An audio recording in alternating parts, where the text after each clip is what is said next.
They did such a good job with the Oblivion remastered. It looks absolutely beautiful. I'm just outside of Leowin, just going up the road to Chadenal. God, the game is so beautiful. But anyway, I'm taking a little bit of a break from Ashes of Creation. Mandatory break, I shall say. The game is again under maintenance. 11:30 p.m. on Pacific time this time on a Sunday, which is fine. People have to work and whatnot. However, I wanted to make a quick video just going seeing a little bit of the response to Ashes of Creation, how on the Steam reviews the game is getting some positive reviews, how a lot of streamers are playing it, a lot of people are playing it, some of the servers are absolutely filled with people to the point where the servers are breaking, even though it's not a lot of people for an MMO. But yeah, the servers are breaking, so they need to take them down for 30 minutes, and it is very annoying, and it does drive me insane and makes me very angry. But then, when I actually get back on it, and I log in back again, oh man, it feels so stable, it feels so nice, the combat feels so smooth. And I wanted to make a quick video just saying why you should play Ashes of Creation for the people who are interested in playing, for the people who already bought the game but then had some issues at the beginning and then they decided to quit or refund or whatever. Maybe there are some hardcore MMO fans who want to give the game a try, but then they see all the feedback and the negative feedback and the reviews, and they say, well, why should I do it? Like, there's no incentive for me to do it. Why? Yes, there is. And I'll go into a few of the arguments why. Now, number one, a lot of the issues, and I've been seeing this from some of my guildmates who wanted to join the guild, who wanted to do all of these things and try Ashes, but then they saw some of the issues at the beginning, like rubber banding, like the long queues, so on and so forth. All of that is fixed. If you log in into the game when it's actually working, the game is very stable. When you're not in a zone with a lot of players, some of the points of interest, the lesser known points of interest, the games feel so stable and so smooth. And talking about that, one of the other reasons that you should play Ashes of Creation is because the combat is very, very polished. It's some of the best tap target combat in MMOs probably that I played so far. The animations are on point, a little bit too bright sometimes, but they are beautiful and they make sense with the classes and they are very cool. They add different things to some of the traditional classes. For example, I am playing a tank right now. I'm playing a tank in World of Warcraft, and sometimes I did a little bit more of red as a PvPer, a little bit of holy as a PvPer as well. However, I played tank in some other games. Basically, this is the first MMO tab target game where I have to actively block as a tank and sometimes dodge some of the things that are happening in the world, which is pretty cool because I have my offensive rotation to generate threat. I have my defensive rotation to sort of like when things get a little bit crazy, I need to go into my defensive rotation, but also I need to always consistently block and always consistently try to dodge some of the attacks to make the life of my healers a little bit easier. They will let you know. In any case, this leads me to another reason why you should play Ashes of Creation, which is the game is hard. The game is challenging. The game feels like classic World of Warcraft where a bad pull equals a wipe, which makes the game very exciting. This is one of the things that I loved about World of Warcraft Classic, that you go out there in the world and you can explore and doing whatever your quests, which are not in Ashes of Creation, and I'll get into that in a little bit. But when you are actually doing, exploring the open dungeons that they have, the points of interest, and going through the mobs and so on and so forth, you have a bad pull, you're gonna wipe, and if you wipe, you have XP debt, and it becomes very annoying to lose your materials, to lose your experience, and so on and so forth. So you are locking in. You care about what you're doing. You feel that adrenaline. You feel that dopamine. And another thing that I say this as a PvP player, I used to do a lot of classic World of Warcraft ranking and whatnot. I got rank 12. I mean, I am a little bit. I used to be a little bit sweaty, but I'm not an uber sweat. And I did a little bit of rated battlegrounds in retail World of Warcraft. So it's that adrenaline, it's that depth of combat that some of the other games have failed to deliver. I think it is there in Ashes of Creation. Now, locking in and having the game being difficult leads the way into the need to create a cohesive team, whether with your guildmates or friends or whatever. You need a competent group. You need to people to. It's better if people come to the Discord. It's better if people get on a call. If people are communicating. If people are talking to each other and coming up with strategies and so on and so forth. And it's part of the min maxing. It's part of the uh, teamwork that is required in these video games, which makes it fun. Because some of the games that I played lately, they're super easy. I played War Windsmith. The game doesn't have a lot of mechanics. It's not too hard. You just go there, you hit the things, and they give you loot or whatever. And then the loot is sort of restricted because they want you to get into the battle pass. And I'm not gonna go into it.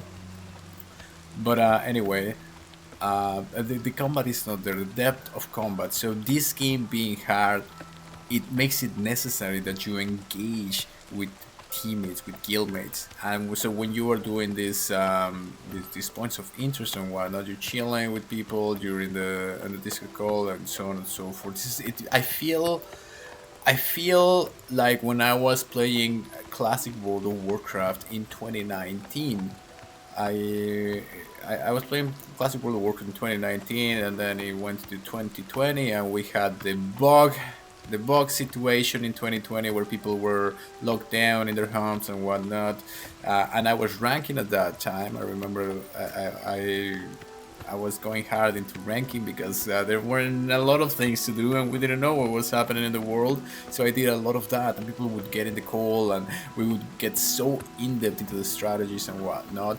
And this game is starting to feel like that to me. Like they need to go with a group of friends, with a group of competent people, or at least people who are willing to be teammates, who are willing to work together towards something, which is the key of the MMO experience. So in that sense, Ashes of Creation feels like that old school MMO.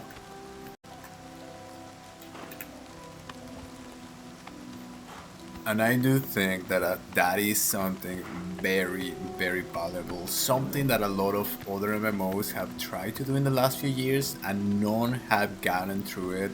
And I think that comes to sticking to their vision, even though they come as a little bit of special characters like Steven, the developer. A lot of people don't like him, but he's very stubborn about what he wants to create. And sometimes you need to be stubborn in order for, because you have a vision, because you know what you want, you know what you're doing. When you're trying to, like some of the new games that are coming out, or some of the recent choices that World of Warcraft retail has gone through in lately, because of player demand, they have completely destroyed the game. They destroyed PvP, rated PvP in retail, because they hit to the player who doesn't want to communicate, who doesn't want to play an MMO, who doesn't want to create a competitive team. I used to play sports when I was younger. I used to work jobs that require this cohesion, this competitiveness, this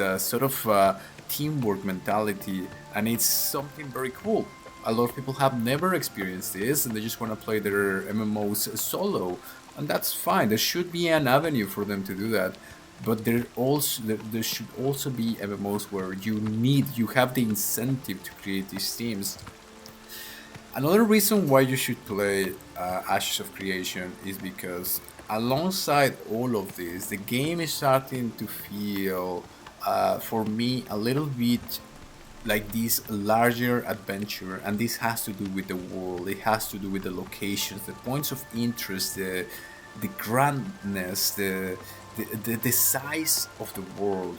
So I've been playing with some of the players that have been playing since alpha, the first alphas or whatever. They've been playing this game for a while, and I always find it very cool when people shows you their MMO. I had that happen to me a couple of times with World of Warcraft, where people were showing me the places in their MMO, and they would fly me to special zones that I didn't know because I came into World of Warcraft in 2019. So all this history of World of Warcraft had already happened, but for me it was a little bit new and it was great. So the same thing is kind of happening in Ashes of Creation, where it hasn't been so long, but people know these points of interest and so on and so forth. So you kind of traverse the world with them, as you need a group. You need the cohesive group to do this mob grinding efficiently. And when you're going into the world outside, you see these castles which have a little bit of background lore, and you see the beaches, and you see the zones, and you see the economy starting to work. You see the nodes building up, and it is pretty cool. You start to see the size of the game, the grandness, the vision that they have with the game. Some of the scenes, some of the vistas are extremely beautiful. I mean, they're still a little bit rough at times, but at the same time, it just feels big. It feels big, like World of Warcraft Classic. For example, I'm playing Oblivion right now as I'm making this video because I always love to just RP walk in the Elder Scrolls games. It is very relaxing for me. But even though this game is beautiful and it does feel grand, you stick to the road, you stick to the main story quest, you stick to the next thing that you have to do a little bit more than some of these other MMOs. In World of Warcraft Classic, the world was a character, and this does not happen in reduced worlds, like for example Elder Scrolls Online. Same franchise, the Elder Scrolls, same supposedly world, but Elder Scrolls Online feels constricted because it's all sort of instanced in a way. There's nothing like that in Ashes of Creation. Absolutely everything is grand, and absolutely everything is open for all players to be there. So you have those dynamics that you would experience in World of Warcraft Classic, where you go to a zone and there's people around, and then you need a mage or you need a cleric, and there's clerics around, there's people doing the things. As by the when they get a little bit more of environmental storytelling, which if you go to their wiki, you know that it's coming, you know it's there, and it's actually good. Me as a big lore fan, I've said this before, I have another channel for lore. um, I've seen it, I've gone through it. It is very cool. It has to do with the demigods, it has to do with the archons, and sort of like the initial creation stories of the world and humanity and ancient philosophies and religions and whatnot. It's actually pretty cool. Once they put that into the larger shots, the game is gonna be absolutely epic, and you're gonna have that experience that World of Warcraft, the original World of Warcraft, and some of the older MMOs captured, which is that of going out there into the world and adventuring. And then you add the combat, as I said, you add the need to have this cohesive team working together. The guild systems, the economy, so on and so forth. You have a huge game in your hands. And right now, a lot of those things are out there. The points of interest are out there. The combat is out there. A lot of people are playing. A lot of guilds are recruiting. A lot of the economy systems are there. The caravans, the crafting, all of that is out there. And now, probably to my last point right now. Um, Another thing that makes the game cool right now for the alpha to play is that on top of this grand that sort of adventure that you can just looking at the places and the points of interest and just getting to know the world and getting to know the combat and maybe finding a good guild or creating your own guild or joining with a group of friends or whatever you want to do it. There's always the chance that there's gonna be PvP.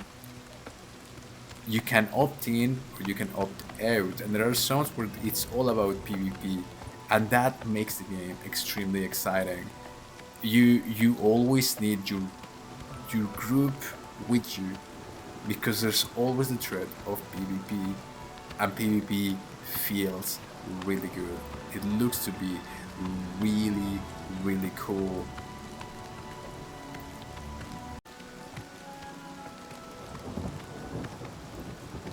The game to me right now feels like the original Warband.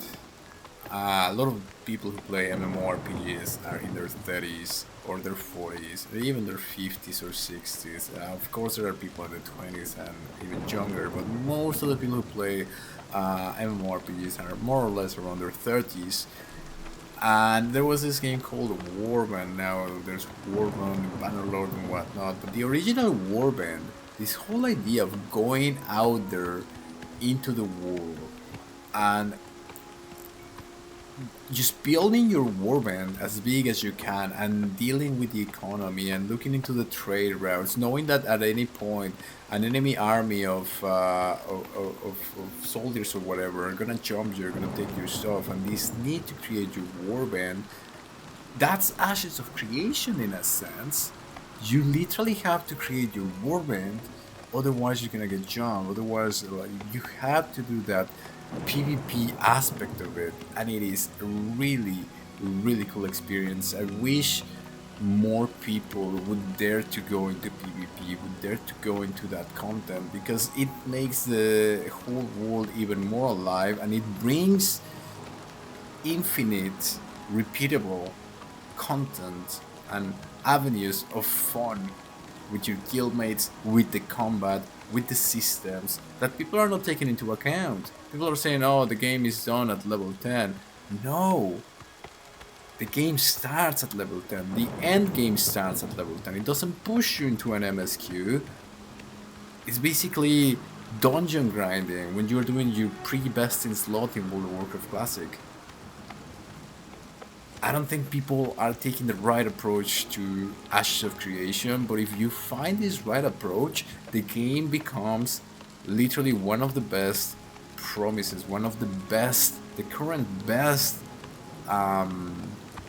MMOs out there. If I'm being honest, I don't feel right now. I don't feel like playing Retail World. What I'm gonna do in Retail World of Warcraft, find a guild to raid. Nobody's raiding anymore because people get tired of raid logging. I don't want to play Guild Wars. It's a little bit complex. It looks a little bit older. It's very hard to get into. I don't want to play any of the other MMOs. Final Fantasy 14 might have some cool stuff at the end game, but you have to go through the whole main story quest. It forces you. In Ashes of Creation, you get level 7 and you stop questing. You go into the end game. The end game starts at level 7. That's it. You go with your guild, you do your mob grinding, you do your whatever you want to do, your gathering or whatnot, going to the points of interest. It is the end game. It is the dungeon grinding. It is the open zone grinding. It is the engaging in PvP. So anyway, I think I've already rambled for too long in this video. I just hope that some of the people who are not understanding why Ashes of Creation could be a great game just get a different perspective on it and just switch it. At level 7, level 10, it's not that there is no content. It's that you have to approach it in a different way. You are the content, you make the content. It is about your guild, it is about PvP, it is about engaging with the mobs, with the combat, with the gathering, with the economy, with all of these things that are already in the game, playable right now. Anyway, I'm done for the day. So if anybody's watching this, thank you so much for watching. And maybe I'll see you in the next one.